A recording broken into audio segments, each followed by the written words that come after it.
I introduce myself as Greg Zsidisin. I'm the chair of the conference and chair of the Rugged Individualism track.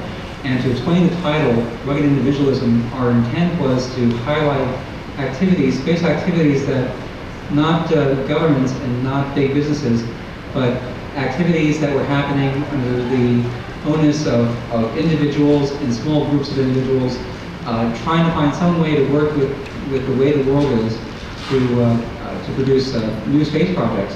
And it turns out that these days there are lots of fascinating projects going on out there, and lots of very ambitious projects that small groups of individuals are tackling.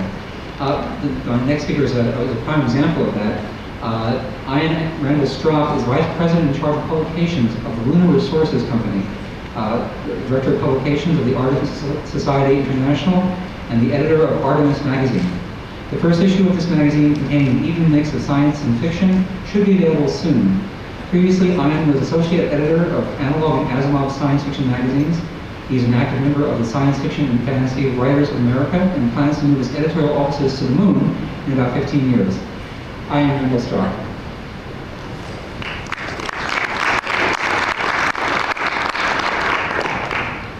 Thank you for coming. Perhaps a bit of background before we get started, just so I'm not using terms that are being misunderstood. The Lunar Resources Company has formed the Artemis project, named for Artemis, the goddess of the moon, Apollo's twin sister. Apollo was the last mission to go to the moon, and Artemis, we think, will be the next. Greg Bennett, the president of the Lunar Resources Company, is actually the founder of the entire project. It was his idea, and most of this is his vision. Assisting me today is Dana Carson, our webmaster, our electronic god. He's the person in charge of all that neat stuff you're going to read on the web, which we'll talk about soon. And if you've got any questions at any point, just put up your hand. I do really well with questions. So, without further ado, let's get started explaining what this thing is and how we're going to get there and how you can be a part of it if you really want to. Ignore the date on that. The view graphs are still current, but I had them made up for last month. The next step in space development, a private moon base, the Artemis project. Go for it, Dan. What do we got? The moon is the front door to the universe. Why do we want to go to the moon? Well, we've already been to the moon, right? We had people up there 20 years ago. 25. Focus. It's you, Dana. Well, because the moon is a great place to start if you want to go anywhere else in space. We can leverage development of the moon into further space development by making use of all the resources on the moon. Metals for construction, oxygen for fuel, hydrogen stuck in the surface of the surface to combine with oxygen make water and thus life support. The moon also has helium-3 bound up in the top layer of the dirt, something that you don't find on Earth, but you do find on the moon. It's been shooting at the moon for billions of years in the solar wind, and our scientists tell us that if we can give them enough helium-3, they can give us cheap, clean fusion power. It's a lot safer than the other types of nuclear reactions, but there's none of it on the Earth. We can also use the moon as a test bed for our Mars mission. If we'd like to go to Mars a little bit further down the road. The moon is a hostile environment, not unlike Mars. And it's 4 days away in case of emergency, unlike Mars. And then, longer term, we're hoping to perhaps build electromagnetic launchers on the moon to launch these materials off the surface. Getting anything into low Earth orbit, like metals for building a space habitat or solar power satellites, launching it from the surface of the moon should cost about 1/10 the cost of launching it off the surface of the Earth. 1/6 the gravity, none of the atmosphere. Next.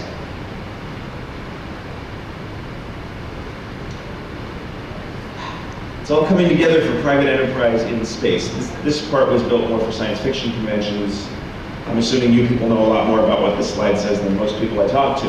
This just shows Lunar Resources Company and our role in everything else that we think is going on in near Earth space. Lunar Resources Company is going to be a large market for low-cost launch to low Earth orbit. And some of those potential low-cost launchers are things like the Delta Clipper and the Space Cup. We're going to be needing a lot of launches, and that will be a market that will hopefully bring more launchers to the surface. The Lunar Trek rover is a product of LunaCorp. Excuse me, I'm stumbling a bit. And we're going to be making use of that. I'll talk about that in a little bit. Once we get to the moon and get set up building our habitat and our base, we will hopefully be driving further industry, space colonies, moon colonies, solar power satellites, flights to Mars, and all sorts of wonderful things like that. Let's go to the next one. So, the mission. Most of this presentation is our reference mission, our planned first mission to get us to the moon, which is what we designed in order to make sure that A, we could get there technologically, feasibly, everything would work, and B, that it would work financially, because without a financial plan, nothing's going to happen. So what is our reference mission? The goal is to establish the core module of a permanent lunar base, basically build a house there and keep it there so that the second flight can make use of it. It's going to be 100% privately financed. It's not part of the government, because government, sometimes wonderful though it is expensive just because of what it is. It's going to be a manned flight with a crew of 2 to 4 individuals, and for purposes that will become clear, we need it to be manned rather than unmanned. And we're going to leave a transportation system in low Earth orbit for use on second and later flights. Rather than having to launch all of the equipment each time we go, we're going to leave pieces there to reuse. So, what does it say next? Cost summary. What's it going to cost us? This is always the big question. First flight from a standing start through returning the crew safely to Earth should run us on the order of $1.4 billion. That's the bottom line there. We've got it broken down into large chunks, which are sort of easier to swallow. The biggest piece of that, about 2/3 of the budget, you can see is launch and recovery at $800 million. That's because the Artemis project starts and ends in low Earth orbit. We're not building our own rocket because rockets already exist. So the reference mission is planned using the space shuttle, which is, as far as we know, the most expensive, most reliable man-rated booster currently available. NASA tells us that we can have a space shuttle launch for $370 million to go anywhere we want, whenever we want. So obviously cost overruns, we've listed it at $400 million, and we're going to need 2 of them, thus $800 million. If something cheaper does come online, is useful and usable, reliable and cheap, something like Delta Clipper we're hoping, or perhaps the new McDonnell Douglas rockets, that number will go down, our bottom line will go way down, and we'll be much happier with the whole project. So, next. How do we control the cost? Yeah, it's $1.42 billion. It's an awful lot of money for an individual, and yet in terms of what we're doing, it's about 1/10 the cost of an Apollo flight. So why is it so much less? Well, because we're private, we're not doing any original research. We, the taxpayers, already did the research with Mercury, Gemini, Apollo, Skylab, Space Lab, all of that neat stuff. It's been done, so we don't have to design anything. There's no new hardware in the entire Artemis project. It's all off-the-shelf technologies. It's private enterprise that cuts out probably 95% of the cost of most government projects. And we're small. It's a small corporation with a lot of volunteers. Let's go to the next one.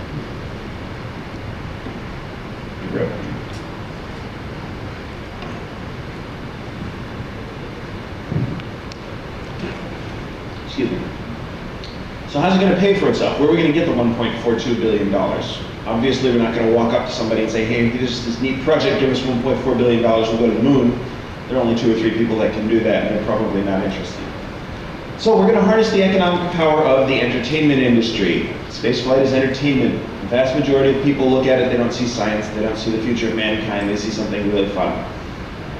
The economic power of the entertainment industry is huge. As comparison, a very brief comparison, the fiscal year 95 NASA budget was $14.1 billion, and the budget for the space station then is $1.85 billion, a little bit more than we need for the whole project. Disney and ABC gross revenues in 1984 was $16.5 billion. They grossed more than NASA's entire budget. Their net profit was just about the same as NASA's budget for the space station. We're going to make use of this. We looked at the entertainment industry and we said, wow, you know, E.T. took in $400 million its first year worldwide, and we're going to make a movie. And then we looked a little further and we said, forget that, Sonic the Hedgehog brought in $1 billion as a video game. So, what are some of our revenue sources? And there are a lot of them. We're going to be making and selling anything we possibly can that's related to this project. Videotapes, toys, games, video games, Sonic the Hedgehog, rocks and gems. There was a 1-carat piece of lunar basalt from the Soviet space program that sold for, was it $60,000 a year or 2 back. Collectibles, jewelry, apparel. Longer term, we're looking at television advertising, motion pictures, TV shows, books, magazines. That's my branch of things. I'm the head of publications branch. And Artemis magazine should be out in a couple of months. At the moment, we're about to incorporate and start selling stock to bring in some money for the magazine. Endorsements, educational data, scientific data. We've talked to a number of universities who have all said, yes, if you can set up a radio astronomy observatory on the far side, we can give you a whole lot of money for it. So what we're doing is we're talking to investors and saying, look, here are the ancillary projects, the little pieces that are going to bring in the money. We don't want you to invest in spaceflight because spaceflight is scary. Nobody wants to do that. But we do want you to invest in a publishing house. People know what publishing houses. They understand magazines. They know where the profit comes from.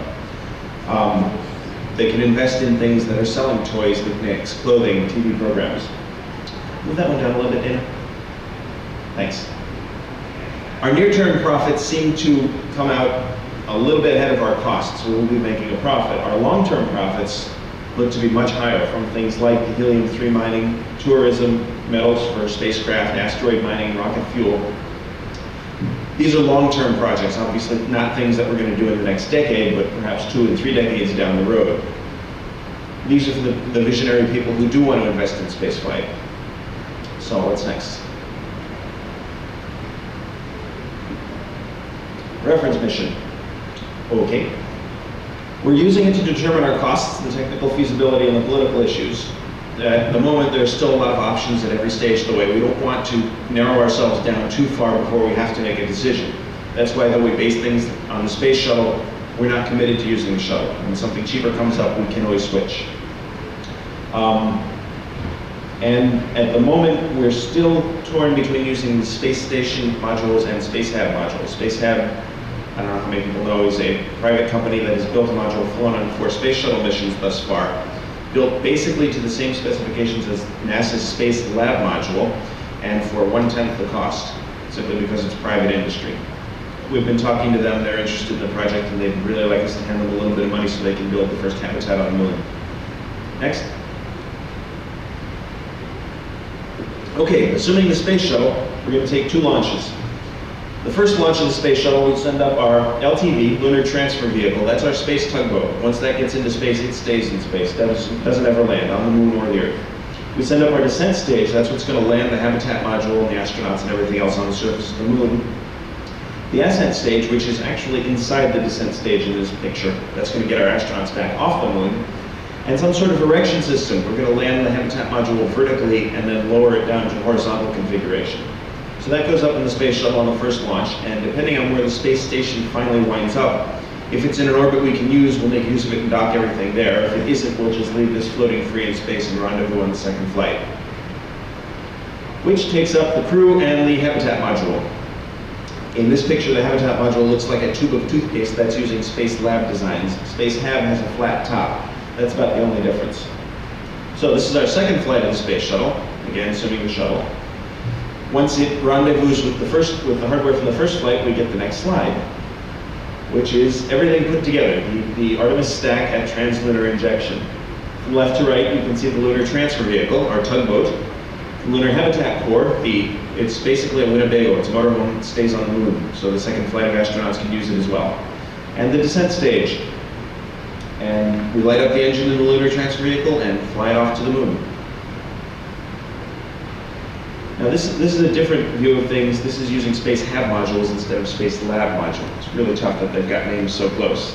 You can see the flat top on these pieces. That's the only real difference. And the 2 circles on each of the segments are windows. This shows us using a triple Space Hab module for the habitat module on the moon, with a single Space Hab module as our lunar transfer vehicle.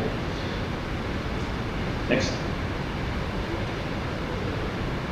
How are we going to get there? This is the flight plan. The flight plan is really similar to the Apollo missions because they did it right. You can see from at the left the Earth, at the right the moon. I'm used to pointing this out with my hand. Launch it all to Earth orbit, put it together, fly it off to the moon. Leave the lunar transfer vehicle in orbit while landing the habitat module and the astronauts in the descent and ascent stage. And then we can get a week or 2 weeks of exploration done on the moon, launch the astronauts back off the moon, rendezvous with the lunar transfer vehicle, head back to Earth, and there either rendezvous with the space station or the space shuttle. Excuse me. If the space station is in the wrong orbit for us, and the latest plan is to put it in some high inclination orbit to use Russian plans, which unfortunately makes it unusable for us, We'll use the space shuttle as a staging base. We can launch the crew and the habitat module on the second flight, put it all together, leave the space shuttle in orbit around the Earth while we fly off to the moon, run our week of experimentation on the surface, and then come back and rendezvous with the same shuttle to get the astronauts home. So, next. Okay, this is landing on the moon. We've left the lunar transfer vehicle in orbit, and we land the habitat module vertically on its tail. And then using either some sort of support rail or pulley system, we're still designing, we don't know which is going to be best at the moment. We'll lower the habitat module to a horizontal configuration, and you can see it's sort of to scale. There are two little people on the ground there. And we'll have our Winnebago, our motorhome, our place to stay when we're on the moon. That was one of the problems with the Apollo missions, is that each flight had to bring its own base camp. We're going to have it there so that the second and third and fourth flights can bring different equipment. And up in the upper right, you can see the ascent stage. That's something you'll see in a moment. Let's go to the next one. Okay, this is basically the same picture using the Space Hab modules instead of the Space Lab modules. You can see it's lying on its side. We've got windows, and again, to scale with a person in the foreground.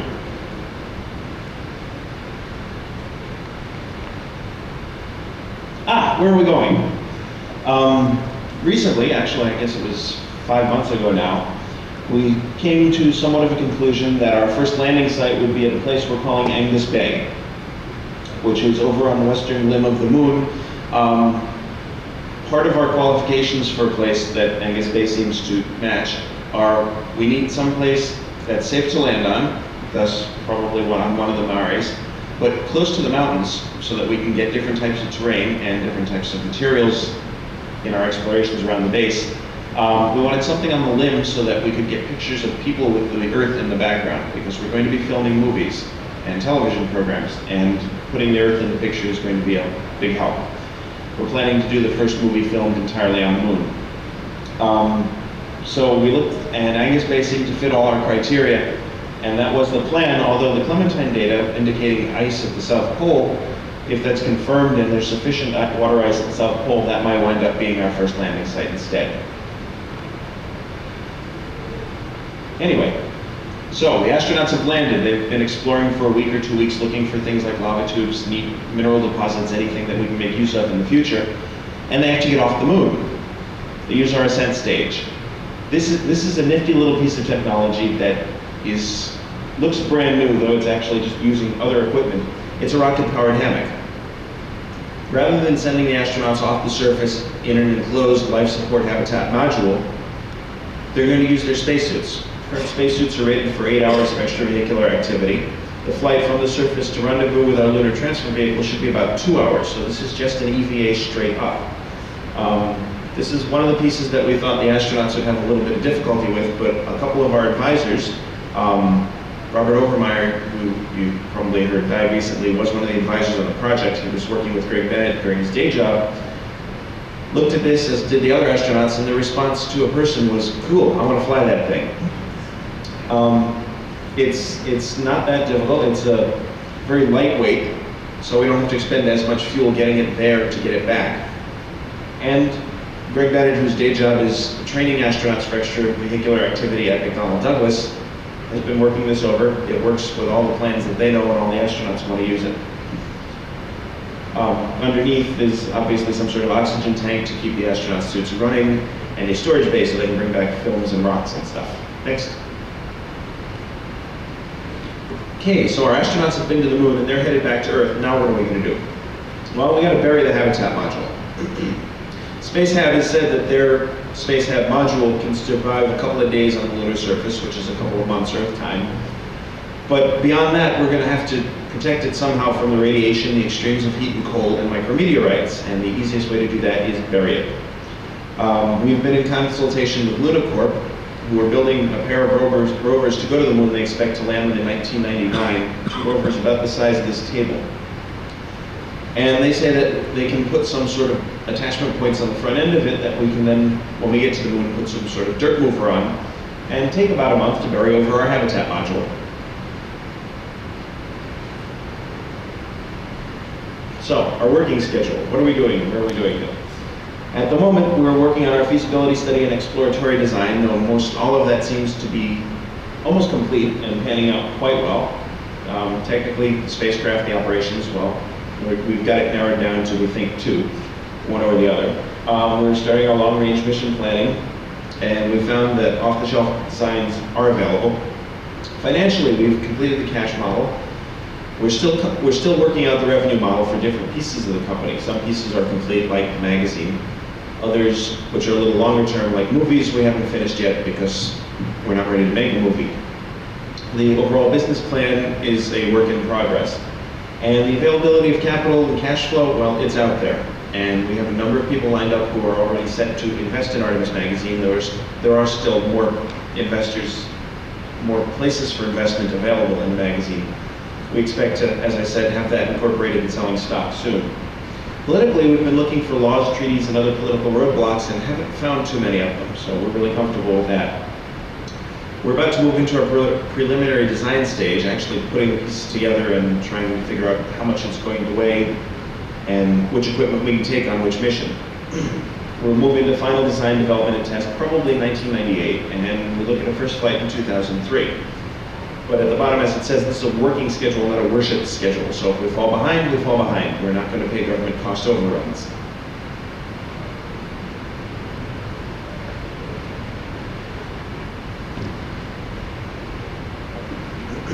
So what are we doing right now? Well, we've got technical committees, organizational committees, and project teams all set up and operating, and we're constantly forming new ones. These are groups of members of the Artemis Society who are concentrating on a specific facet of the project, something to get us to the moon. We have our simulations technical committee, who will be designing the simulators to train the crew and also to sell, to raise some money, we hope. We've got long-range development committee, electronic communications committee, all sorts of people working to put their little piece together. We're building local chapters, affiliate organizations, and we have a large website. We're setting up the business details, completing the feasibility study. We have Pleiades newsletter, which is our monthly newsletter, goes out to all members of the Artemis Society. It's combined with the Moon Miners Manifesto, and there's a copy in my bag if you want to take a look at it later. And we're building Artemis magazine, yours truly editor, which is a paying market for science and fiction and artwork. And I have writers' guidelines floating around if any of you are writers, and I have subscription forms. I'd love you all to subscribe. We have a public forum on Genie, page 473, and we have a number of mailing list groups run through our website.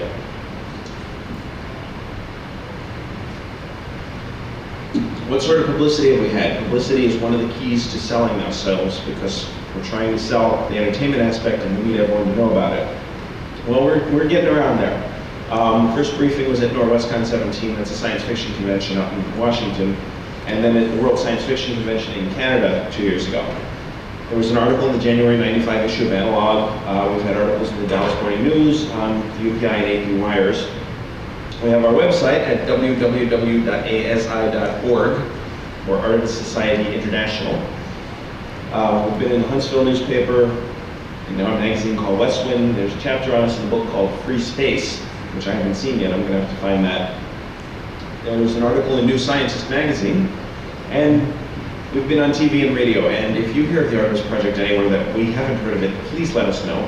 This list is something that we need to show our investors. Of course, if you'd love to talk about us in your publication or broadcast media, we're always available for interviews, and we clean up real pretty. So, what can you do to help? You're probably here because you're interested in going to the moon, I hope. Well, there are a bunch of things you can do. You can join the Artemis Society. This is a not-for-profit corporation, part of the entire Artemis project. And this is a bunch of volunteer members working together, designing different little pieces of the mission that will get us to the moon. Now, we're not trying to steal their efforts, and we're going to be licensing anything that we can use. We will be paying royalties to the members who designed it, to the society as a whole.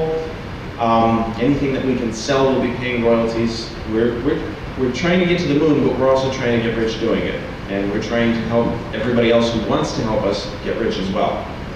You can participate in our technical committees and project teams and design something that we need. You can contribute to the newsletter. We're always looking for more information, and you've probably got something stuck in your head that we don't know about and we need to know. You can contribute to Artemis magazine, help sell the magazine, help get the name out there, and get paid while you're doing it.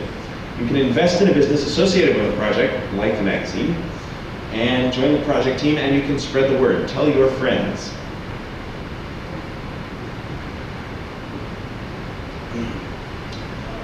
The Artemis project is a child of the internet. It grew up in Greg Bennett's author category on Genie, and then overflowed into its own entire page on Genie, and then to our website. So most of our communication and most of our information is electronic, though we do have paper information and communication for people who aren't electronically connected. If you are, and trying to get hold of us and don't know who you want to talk to, artemis@asi.org is our main address, and it will get to the right person pretty soon. We have frequently asked questions paper, a couple of different discussion groups which you can find out about through sending to the main address, and our ever popular website.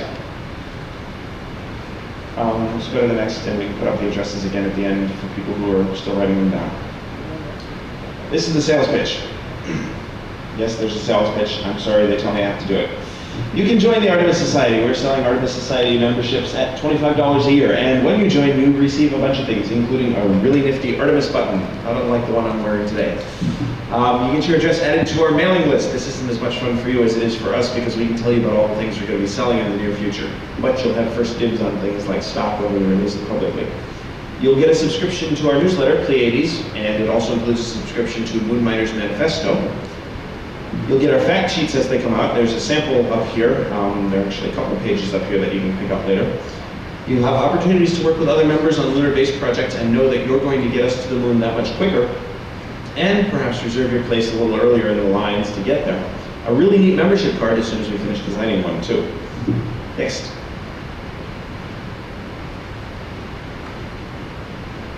Oh, the Artemis Data Book. The Artemis Data Book is our collection of all the information we need to get from a standing start to the moon and beyond. It's online because we realized doing it on paper would be a real waste, because it's constantly changing, constantly being updated, and is huge. I think I just edited 100 pages that got sent off to Dana, and he gets to put them on the website sometime soon. But you can find that at www.asi.org/ADB, Artemis Data Book. This is the overall summary. You can see we've split it up into 6 pieces, and there's a lot of information out there. Whether you're fascinated by the Artemis project or just interested in moon-type stuff, you'll find a lot of really neat information in there. Do we have anything else other than the full breakdown of the data book, which we don't really need because it's boring? That's a good one. Where to write for more information. If you're not using a computer, we're not forcing you out of the project. We have a paper mail address. Artemis Society International, P.O. Box 4878, Huntsville, Alabama 35815. The Artemis Society is incorporated as a not-for-profit corporation in Huntsville as of last summer. The Lunar Resources Company is the for-profit side of things, and that's incorporated in Texas. Email artemis@asi.org or the website. Anything else? Any other slides, Dana? Nope. Nope, that's it. Are there any questions, or did I talk too fast because there were no questions? Have I left any pieces out? I'm sure I must have. I usually do. Yes? Sure. You said it was 10 times cheaper to come back to the moon. It's actually closer to 100 times cheaper. I'm sorry, I didn't hear you. You said it was 10 times cheaper to bring something back from the moon. Actually, it's on the order of 100 times. It's 10 times lower in velocity, but the energy scales are the square, so it's 100 times cheaper. Right, thank you, yes. As you may have guessed, I'm the fiction and editorial side of things. I'm not the technical side of things, so sometimes I'm missed. Thank you. His comment was, it's actually 100 times cheaper to bring things back from the moon, not 10 times cheaper. It's 1/10 the velocity. Am I saying it properly? Great. Energy is a square velocity, therefore, we really need to go to the moon if we want to build an orbital colony or solar power satellites, because it's so much cheaper. Thank you. I'll remember that next time I give the talk. Yes? You mentioned that you want a manned mission to the moon rather than unmanned to start with. What's your reason for that? Oh, yeah, the reason it's manned rather than unmanned. Well, as we said, we're doing this all, we're paying for it out of the entertainment dollars, and nobody's going to pay to watch a robot. But people pay, excuse me? How do we know? Well, how many movies have you gone to recently where the main character was a robot? Other than Terminator and things like that. People in the picture make it more interesting. They make it more appealing to Joe Sixpack, the average guy sitting on the couch. You people aren't average. You're all at a space development conference. You're not the market we're aiming for because there aren't enough of you and you don't have enough money. We'd like you to be interested and we want your money, but we also want the money of the guy who's sitting at home on the couch watching the parade. The money from the guy who's over touring the ships down at Intrepid. We're in here, we're learning about space, and we're fascinating people, but we don't have all the money. So we need people in the picture because people are what's going to bring in the money. Yeah? NASA about use of the space shuttle, because isn't it currently true that the shuttle is not allowed to carry commercial payloads? We haven't had high-level discussions with NASA, only low-level talks because we aren't set to do everything with NASA. Personally, I haven't been involved in them. That's all been through Greg Bennett, who works with NASA in Houston during the day. He works for McDonnell Douglas with NASA. His view from talking with them is that paying NASA the requisite $370 million rents out the space shuttle launch. That may be incorrect, but as I said, we're looking for another launcher and we're hoping that something cheaper will be available by the time we need it. So the shuttle is a backup. I don't know, I haven't been told that that's a problem, so I'm assuming that it isn't. Anything else? Yes? What do you do after the first launch? What do we do after the first launch? That's a really good question, and that's the part I didn't go into at all. Thank you for bringing that up. After the first flight, which is 2 launches and 1 mission on the moon, the plan during the first mission is to look for mineral sources that we'll be extracting on later flights to perhaps set up a pilot oxygen extraction plant, some sort of smelting plant, look for a lava tube. Lava tubes are theoretical, but they're very high probability, long, basically cylindrical tunnels under the surface left when molten lava flowed through them. Building a habitat of some sort in a lava tube is much easier than building something on the surface and then trying to bury it. So that's what we're going to be looking for. And we're hoping to expand the lunar base into lava tubes on the 2nd, 3rd, 4th, and 5th flights on down the line. Long-term goals, we're hoping to build a lunar colony. The plan is for our first launch to be about the year 2003 and the first tourist flight to be 10 years later. We look at tourist flights, and there's a consortium of Japanese companies, including the Industry of Technology, the government, MIDI, thank you, that has been looking at tourism in space, and they've come up with a plan that builds a 50-person single-stage to orbit rocket, selling seats at $10,000 a seat for a 2-day trip, and they plan to build a fleet of, was it 5 of them? I think it was a fleet of 5, keep them flying continuously and pay them off. They expect sufficient demand to use these things at $10,000 a seat. We look at that and we say, great, once you've got it in orbit, we can refuel it, and for $20,000 we can give you 2 weeks on the moon. So we expect tourist flights about 18 to 20 years from now. We expect the first retirement colony to be up and operating in about 30 years, because that's when Greg Bennett's going to be ready to retire, and that's what he's pushing for. We plan to be making movies, making use of the resources on the moon, hopefully long-term mining helium-3 and sending it back to Earth for fusion power, building solar power satellites which may get rid of the need to make fusion power on Earth. We have a long-range planning committee that's trying to decide just what we're going to do, how far out, and long-range is growing into really long-range because we're also talking about Mars missions, planning them out on the lunar surface. Does that answer your question? Good, thank you. Yes? Current and future status on property rights? Can you just go up there and start building and mining, or? We are not talking about property rights. You may have noticed nowhere in this talk do we talk about claiming anything on the moon. We're planning to go and put down our habitat module and start living and working on the moon. And when it gets time for somebody to come along and say, well, now, you don't own this piece of ground, that means that someone else will have gotten to the moon some other way and be living there, and we'll deal with it when we get to it. As far as we know, the only thing that really talks about ownership or lack of ownership on the moon is something called the Moon Treaty, which I believe was promulgated by the United Nations about 1968, before anybody had gotten there, and some 60 countries signed it, not including the United States. The Artemis project is worldwide, but most of our people are in the United States and we're incorporated in the US. So basically we follow US law. And the Moon Treaty says that no government will claim a piece of the moon. Well, we're not a government, we're a private company. We're not planning to claim ownership of anything. We're just going to be there. Which is the same thing with the international ocean. You can't own it, but you can use it if you're Right, the Treaty of the Sea. You can make use of the resources of the sea, you can make use of the resources of space, but you can't claim ownership of it. We don't care. It's not something we're dealing with because it doesn't affect the project one way or the other. Anyone else? No other questions?